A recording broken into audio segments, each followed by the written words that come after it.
ramaikanlah pentas merah putih dalam rangka memperingati Hari Kemerdekaan Republik Indonesia yang ke-74 yang akan dimeriahkan dengan penampilan solo, dance, vokal grup, tari modern, stand up komedi, paduan suara, dan lain-lain.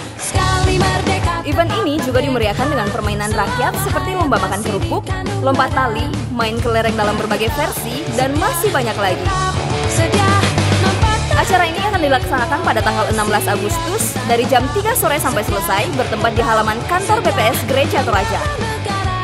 Dan event ini dirangkaikan dengan grand opening studio musik dan rekaman KLM Gereja Toraja yang dipersiapkan menjadi broadcasting center menuju Gereja Toraja Cyber Ministry. Kegiatan ini diprakarsai oleh PPGT Klasis Rantai Pao, pengurus pusat PPGT, SMA Kristen Barana, dan KLM BPS Gereja Toraja. Akan ada berbagai door prize menarik, jadi mari datang beramai-ramai dan tunjukkan merah putihmu. Merdeka, Tuhan Yesus memberkati. Sekali merdeka, tetap merdeka. Datang dan ramaikanlah pentas merah putih. Merdeka!